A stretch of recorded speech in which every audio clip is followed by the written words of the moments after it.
Hello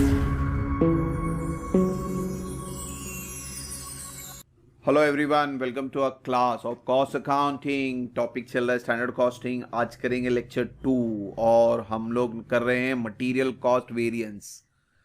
introduction I button में check करें, previous topic भी चेक करें बच्चों। प्रोसेस है, मार्जिनल है, कॉन्ट्रैक्ट है और फिनेंशियल अकाउंटिंग का हमने एक टॉपिक किया हुआ under return of shares and debentures, वो भी चेक करें। डिस्क्रिप्शन में सबके लिंक मिल जाएंगे आपके। 6M पूरा कंप्लीट है हमारे पास बच्चों। कॉस्टिंग का ये लास्ट चैप्टर है, इसके बाद इंशाल्लाह फाइनेंस के ऊपर हम लोग पूरा टॉपिक कवर अप करेंगे। So let's begin with lecture number 2। पहले एक छोटा सा इंट्रोडक्शन जो मैंने लेक्चर 1 में बताया था, वो बाइफिकेशन बता दूं आपको मैं। तो लेक्चर 1 में मैंने आपको ये फॉर्मूला का टेबल बताया था, इसके अंदर इंपॉर्टेंट स्टैंडर्ड क्वांटिटी और एक्चुअल प्राइस के बारे में बताया था मैंने। फिलहाल हम लोग मटेरियल के बारे में बात करें, लेबर के बारे में हम 1-2 वीडियो के बाद बनाएंगे। पहले मटेरियल कंप्लीट करेंगे, फिर लेबर बनाएंगे। तो ये फॉर्मूला आपको बाय हार्ट करना है, याद रखें। और प्राइस और यूसेज का मैंने बताया था आपको, ये शॉर्ट फॉर्म भी कर सकते हैं, उसको मैंने बाइफिकेट किया है फुल फॉर्म में यहाँ पे। तो जैसे standard price into actual quantity ये बना, फिर minus actual price into actual quantity. ये दो में से कोई भी यूज करें, आपके ऊपर है। तो let's begin with question number 2 यानी लेक्चर नंबर 2 स्टार्ट करते हैं बच्चों। तो बच्चों क्वेश्चन नंबर 2 है हमारे लिए, फॉर्मूला तो रखा है मैंने यहाँ पे, कैलकुलेट मटेरियल वेरिएंस। अच्छी बात है। Standard of for 90 kg of finish output. यहाँ पे देखो आपका फिनिश आउटपुट दिया हुआ है स्टैंडर्ड 90 kg। मटेरियल आपने 135 kg यूज किया at the rate of 12 per kg, बहुत अच्छी बात है। एक्चुअल प्रोडक्शन दिया हुआ है, मटेरियल यूज दिया हुआ है, कॉस्ट ऑफ मटेरियल यूज दिया हुआ है। ये रुपीज है, ये kg, इसको ध्यान देना। अब हमारे पास ना बच्चों डिटेल पूरे अवेलेबल नहीं है, वो चेक करना पड़ेगा आपको। तो डिटेल अवेलेबल ढूंढना पड़ेगा। तो सबसे पहले हम लोग एक्चुअल आउटपुट लिख लेते हैं। ये लिखा हुआ एक्चुअल आउटपुट 81, अच्छी बात है। स्टैंडर्ड क्वांटिटी मैंने आपको फॉर्मूला बताया था, यहाँ कहीं पे भी स्टैंडर्ड क्वांटिटी नहीं दिया हुआ है। तो आपका स्टैंडर्ड इनपुट देखो, मटेरियल हमने इनपुट किया 135 का और मेरा फिनिश प्रोडक्ट है यानी आउटपुट है 90 का। तो input divide by output into actual output. Input है 135, फिनिश प्रोडक्ट है 90 और actual output 81। Formula by heart है, डिटेल हमारे पास है, तो हम हर चीज इजीली ढूंढ सकते हैं। तो 135 डिवाइड बाय 90 करना इनटू 81 करना, तो आपका स्टैंडर्ड क्वांटिटी आ गया 1,21,500 kg। kg याद रखें। फिर हमारे पास एक्चुअल क्वांटिटी भी दिया हुआ है 1,24,000, ये हमने यूज करना है मटेरियल। फिर हमें एक्चुअल प्राइस दिया नहीं कहीं पे भी, और एक्चुअल प्राइस लगने वाला है। और एक्चुअल प्राइस का फॉर्मूला क्या है? Cost of material divide by material use. So cost of material दिया हुआ है 1475,600। मटेरियल यूज कितना हुआ? 1,24,000। सिंपली डिवाइड कर दो तो आपको एक्चुअल प्राइस का रेट मिल गया 11.90। तो इसीलिए बच्चों मैंने इंट्रोडक्शन में बताया था, ये दो चीज आपको ना हर सब में ढूंढना ही ढूंढना, ये समझ के चलो।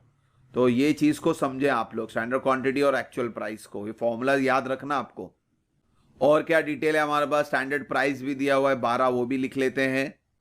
तो अब सारे डिटेल अवेलेबल है, तो अब हमारा कैलकुलेशन शुरू करते हैं कॉस्ट वेरिएंस का। तो standard quantity into standard price minus actual quantity into actual price. Standard quantity हमने अभी ढूंढ के निकाला, ये इंपॉर्टेंट है। ये सब में ये बताना था कि ये इंपॉर्टेंट है, आपको ढूंढना पड़ेगा हर सब में, as well as actual price. तो स्टैंडर्ड क्वांटिटी 121 ये लिखा, इनटू स्टैंडर्ड प्राइस ऑलरेडी दिया 12, दोनों को मल्टीप्लाई करें। फिर है एक्चुअल क्वांटिटी 124 है और आपका एक्चुअल प्राइस हमने ढूंढा। देखो ये दो चीज हमने ढूंढनी है, ये इसको समझ के चलना, फॉर्मूला इसको याद रखना इसको। तो सिंपली मल्टीप्लाई कर रहे हैं दोनों को, फिर अब माइनस करें। माइनस करते वक्त ध्यान दे, नेगेटिव साइन बढ़ा है या पॉजिटिव साइन बढ़ा है।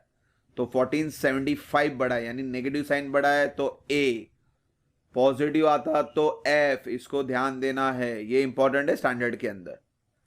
एनीहाउ सेकेंड है प्राइस वेरिएंस, ये फॉर्मूला है हमारा और डिटेल सारे अवेलेबल है। स्टैंडर्ड प्राइस 12 क्वेश्चन में दिया था, माइनस एक्चुअल प्राइस, देखो अभी मैं शॉर्टकट यूज कर रहा हूं मैं, तो स्टैंडर्ड प्राइस 12, एक्चुअल प्राइस हमने निकाला 11.9 माइनस करके into actual quantity. Actual quantity आपको दिया हुआ है 1,24,000 का, तो पहले माइनस करें। अब ये माइनस करते वक्त ध्यान दे कि आंसर पॉजिटिव है, प्लस है, तो जो भी मल्टीप्लाई करेंगे तो आंसर फेवरेबल आएगा, प्लस आएगा, तो इसको समझाना है आपको।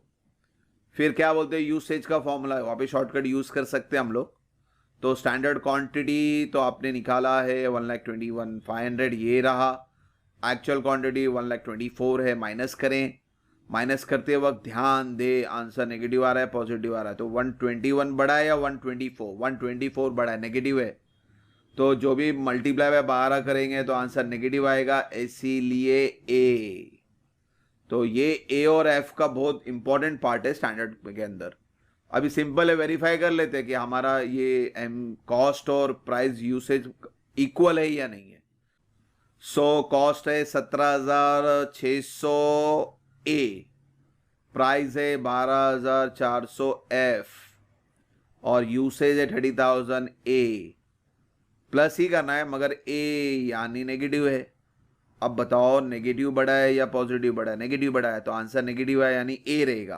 तो 30,000 में से 12,400 माइनस करोगे तो भी आंसर कितना आया? 17,600।